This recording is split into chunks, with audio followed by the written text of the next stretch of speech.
जय हिंद student, welcome to online teaching from Dewas international school. तो आज हम क्या करेंगे, एक नया चैप्टर स्टार्ट करने जा रहे हैं। चैप्टर नंबर 18 है। इसके पहले के लेक्चर में मैंने आपको चैप्टर नंबर 17 कंप्लीट किया था वर्कशीट के साथ। ठीक है, तो आज हम एक नया चैप्टर स्टार्ट करने जा रहे हैं। तो सभी लोग अपनी हिंदी की टेक्स्ट बुक निकाल लेंगे। ठीक है, तो आप लोग अपनी हिंदी की टेक्स्ट बुक निकाल लीजिए। चैप्टर नंबर है हमारा 18। चैप्टर नंबर है हमारा 18। दुष्टता का परिणाम। क्या है? दुष्टता का परिणाम। दुष्टता यानी होता है नहीं, खराब चीज का परिणाम। हम किसी के साथ खराब करते हैं तो उसका परिणाम क्या होता है? गलत चीज का परिणाम गलत ही होता है। ओके, इस चैप्टर में ये बताया गया है। तो चलिए स्टार्ट करते हैं, रीडिंग करेंगे और साथ साथ में चैप्टर को एक्सप्लेन करेंगे। ठीक है, तो आई होप आप सभी ने निकाल ली होगी अपनी हिंदी की टेक्स्ट बुक। चैप्टर नंबर 18 निकालो। चैप्टर नंबर 18 है और पेज नंबर है 99। ठीक है, तो चलिए स्टार्ट करते हैं। चैप्टर नंबर 18 पेज नंबर 99, दुष्टता का परिणाम। चलो, बहुत समय पहले की बात है। बोलो मेरे साथ, बहुत समय पहले की बात है, यानी बहुत पुरानी पहली बात है, यानी बहुत बहुत बहुत यानी पुरानी बात है। मंगोलिया देश के दहरान शहर में दो मित्र रहते थे। मंगोलिया शहर के दहरान शहर में दो मित्र रहते थे। उसके नाम थे संजाबियार और नंबारिन। क्या नाम था उनका? संजाबियार और नंबारिन। वैसे तो दोनों साथ साथ घूमते और साथ साथ ही रहते, लेकिन संजाबियार मन ही मन नंबारिन से ईर्ष्या रखता था। देखो, मंगोलिया देश में दहरान शहर रहता था, उसमें दो मित्र रहते थे। दोनों मित्र का क्या नाम था? संजाबियार और नंबारिन। वैसे तो दोनों हमेशा साथ साथ रहते थे, साथ साथ घूमते थे, लेकिन संजाबियार मन ही मन नंबारिन से क्या करता था? ईर्ष्या करता था। ईर्ष्या यानी जलन करता था, यानी उसे वो कम अच्छा लगता था। भले दोनों साथ साथ रहते थे, पर संजाबियार ये नंबारिन से ईर्ष्या करता था। अब देखो वो किस लिए ईर्ष्या करता था आगे। कारण था कि नंबारिन सबसे विनम्रता से बात करता। कारण क्या था? कि नंबारिन सबसे विनम्रता से बात करता, नहीं प्यार से बात करता था, शांति से बात करता था, कभी भी गुस्से में किसी से बात करता नहीं था। कौन नहीं करता था? नंबारिन। और सदा मुस्कुराता रहता, और हमेशा मुस्कुराता रहता था, नहीं खुश रहता था, सबके साथ हंसी से बातें करता था, कभी भी गुस्सा नहीं करता था। तो ये चीज उसे अच्छी लगती नहीं थी, किसे? संजाबियार को। ठीक है, इसलिए वह सबका चहेता बन गया था। यानी नंबारिन इतना अच्छा था कि वो सबसे बहुत अच्छे से बात करता था, प्रेम से बात करता था, खुशी से बात करता था, कभी भी गुस्सा नहीं करता था, हमेशा मुस्कुराता रहता था। इसलिए वो सबका चहेता यानी सबका लाडला बन गया था, यानी प्रिय यानी अच्छा, कि वो सबको अच्छा लगता था। इससे उलट संजाबियार का व्यवहार थोड़ा रूखा था, यानी इससे एकदम अलग संजाबियार का व्यवहार था, यानी संजाबियार एकदम अलग ही था, जिससे बहुत कम ही लोग उसे पसंद करते थे। जिससे बहुत कम ही लोग उसे क्या करते थे? पसंद करते। नंबारिन को सभी लोग पसंद करते थे क्योंकि वो सबसे अच्छे से बात करता था, और संजाबियार था वो सबसे अच्छे से बात नहीं करता था, इसलिए उसे बहुत कम लोग पसंद करते थे, और नंबारिन को सब पसंद करते थे। तो ये बात संजाबियार को अच्छी लगती नहीं थी। एक बार दोनों मित्र घूमते घूमते किसी वीरान जंगल पर पहुंच गए, नहीं वीरान जंगल पर जहां पर कोई भी नहीं था।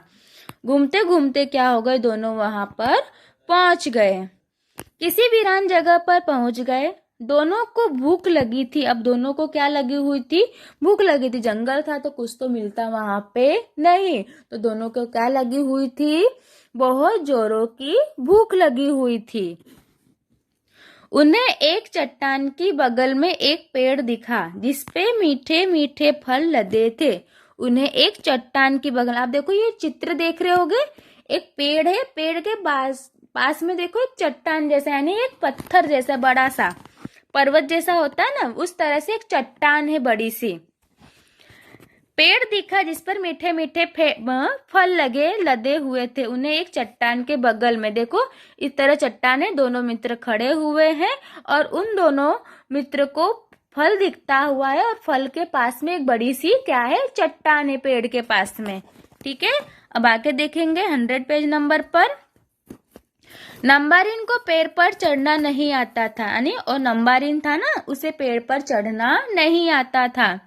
लेकिन एक उपाय था, यदि दोनों में से कोई चट्टान पर चढ़ जाए तो पेड़ पर से फल तोड़े जा सकते थे। यानी दोनों में से अगर कोई उस चट्टान पर, उस पत्थर पर चढ़ जाए तो पेड़ पर से फल क्या हो सकते थे, तोड़े जा सकते थे। संजाबियार ने नंबरिन को सहारा देकर चट्टान पर चढ़ा दिया। संजाबियार ने क्या किया, नंबरिन को पकड़कर उस चट्टान पर सहारा देकर चढ़ा दिया। नंबरिन ने फल तोड़े और संजाबियार को पकड़ा दिया। नंबरिन क्या किया, उस फल तोड़ रहा था और वो नीचे संजाबियार को नीचे फेंकते जा रहा था, नहीं संजाबियार फल को क्या कर रहा था, इकट्ठा करते जा रहा था। संजाबियार को दुष्टता सूझी, यानी संजाबियार को क्या हुई, दुष्टता सूझी, यानी अब उसने चालाकी सोची, यानी उसके दिमाग में एक खराब सा विचार आ गया। वो फल लेकर वहां से 9-2-11 हो गया, यानी 9-2-11 हो गया, यानी कि वहां से भाग गया। यानी नंबरिन जो था उसे पेड़ पर चढ़ना नहीं आता था, फिर लेकिन संजाबियार ने उसे चट्टान पे चढ़ा दिया। चट्टान पे चढ़ा तो दिया, अपन जब उसने नंबरिन ने फल तोड़ दिया तो संजाबियार ने क्या किया, सारे फल लेकर वो 9-2-11 हो गया, यानी भाग गया।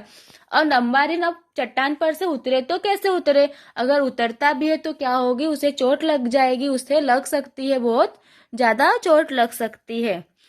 चट्टान ऊंची थी इसलिए नंबरिन को नीचे उतरने का उपाय नहीं सूझ रहा था, यानी चट्टान क्या थी, बहुत ऊंची थी, अगर वो वहां से अगर उतरता भी तो उसे चोट लग जाती और उसे उतरने का कोई भी उपाय सूझ नहीं रहा था। तभी उसकी दृष्टि चट्टान पर बैठे एक गिद्ध पर पड़ी। तभी उसकी दृष्टि यानी उसकी नजर चट्टान पर बैठे एक गिद्ध पर पड़ती। देखो ये क्या है, गिद्ध है, गिद्ध पर पड़ती है। गिद्ध जो ही उड़ने को हुआ, गिद्ध यानी जैसे ही उड़ने को हुआ, नंबरिन ने उसके पंजे कसकर पकड़ लिए। गिद्ध यानी जैसे ही उड़ना चाहा, नंबरिन ने देखो क्या किया, उसके जो पंजे हैं ना, जोर से उसने पकड़ लिए। गिद्ध उड़ते उड़ते एक महल के पीछे जा बैठा, यानी गिद्ध हवा में उड़ता रहा, जल्दी नीचे उतरा नहीं, और उड़ते उड़ते कहाँ जाके बैठा, एक महल के पीछे। महल के समीप शेर, भेड़िए, लोमड़ी आदि पहले से मौजूद थे, यानी महल के पास कौन, महल के समीप यानी पास में, यानी वहां पर शेर, भेड़िए, लोमड़ी आदि क्या थे, यानी बहुत सारे जानवर वहां पर मौजूद थे, यानी वहां पर थे। वे राजकुमारी की बीमारी के बारे में चर्चा कर रहे थे, यानी वो एक राजमहल के द्वार पर, यानी राजमहल के पीछे जाकर वो गिद्ध उसे छोड़ देता है। तब वो देखता है कि बहुत सारे जानवर मिलकर राजकुमारी की बीमारी के बारे में बातें करते हैं। कौन सी राजकुमारी, जो उस महल में रहती थी, और ये सारे जानवर कहाँ थे, उस महल के पीछे बातें कर रहे थे। हुआ यह था कि राजकुमारी के कान में ढेर सारी मकड़ियां घुस गई थी। हुआ क्या था कि राजकुमारी के कानों में ढेर सारी मकड़ियां घुस गई थी। शेर बता रहा था कि यदि कोई राजकुमारी के कान के नीचे गर्म पानी रखकर जोर जोर से डमरू बजाए तो सारी मकड़ियां अपने आप बाहर निकल भाग जाएंगी। यानी शेर, सारे जानवर वहां पे बैठे थे, कहाँ, महल के पीछे, जहाँ पे नंबरिन को उस गिद्ध ने उतारा था।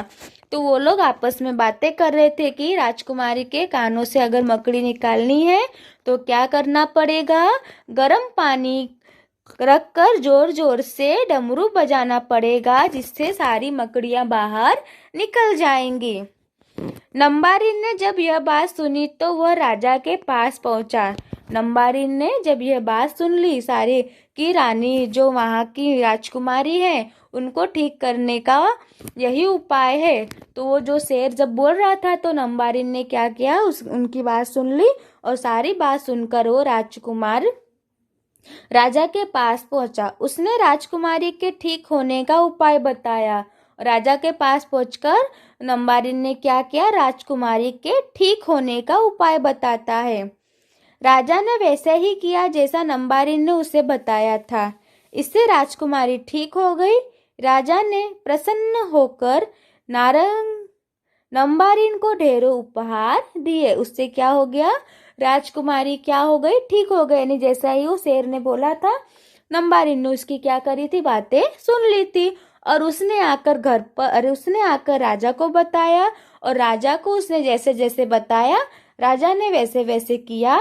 तो राजकुमारी क्या हो गई, उनकी सारी मकड़ियां कान से निकल गई और राजकुमारी क्या हो गई, ठीक हो गई। तो राजा ने प्रसन्न होकर नंबारिन को ढेरों उपहार दिए। यानी राजा बहुत खुश हुए और उसको खुश होकर बहुत सारे उपहार उसे देते हैं। उपहार लेकर नंबारिन दहरान लौटा और संजाब्यार को पूरी घटना के बारे में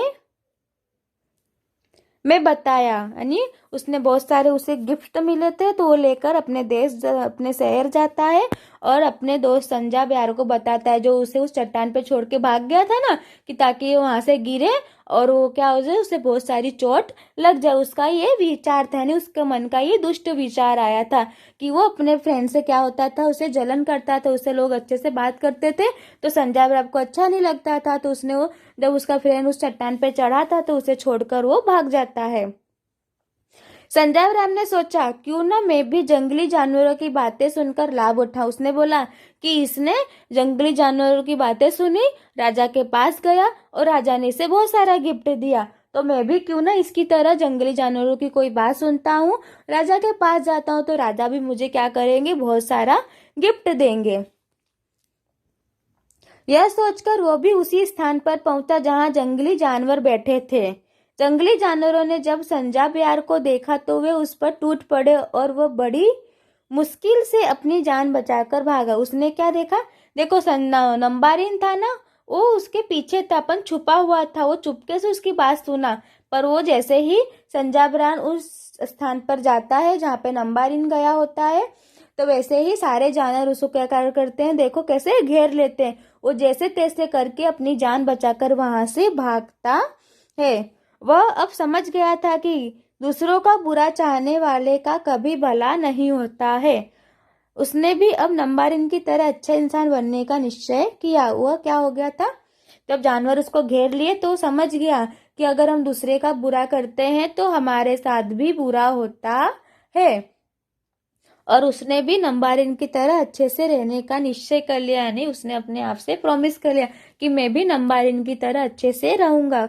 उसने क्या सोचा था कि अगर वो पेड़ चट्टान पर से नंबारिन को उतारने की हेल्प नहीं करेगा तो नंबारिन को क्या हो जाएगी, चोट लग जाएगी और उसे बहुत सारी चोट लग जाएगी। उसका ये प्लान था। अपन वहां पे नंबारिन ने गिद्ध की सहायता ली, वहां पे गया, बल्कि राजा ने उसे इनाम भी दिया। ठीक है बच्चों, तुम किसी का भला करोगे तो तुम्हारा भी भला ही होगा, लेकिन तुम किसी का बुरा चाहोगे तो तुम्हें भी बुरा फल ही मिलेगा।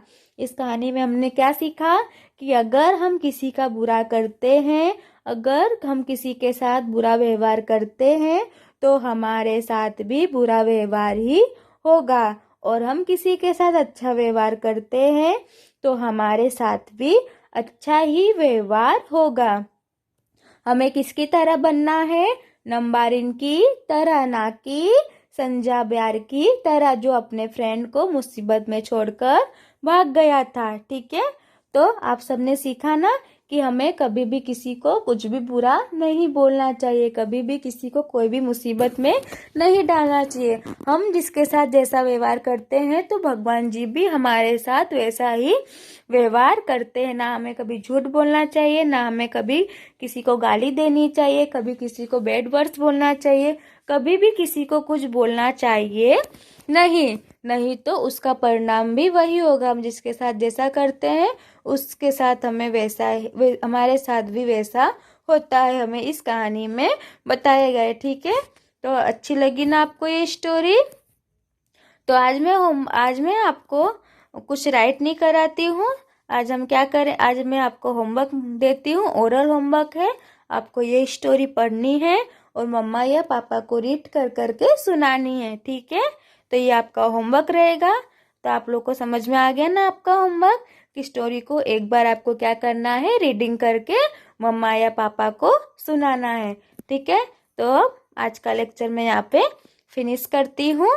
जय हिंद। इसके बाद के लेक्चर में जब मैं आपको मिलूंगी तब मैं आपको इस चैप्टर के शब्दार्थ और कुछ क्वेश्चन आंसर कराएंगे। ठीक है, तो आज का लेक्चर मैं यहाँ पर फिनिश करती हूँ। जय हिंद।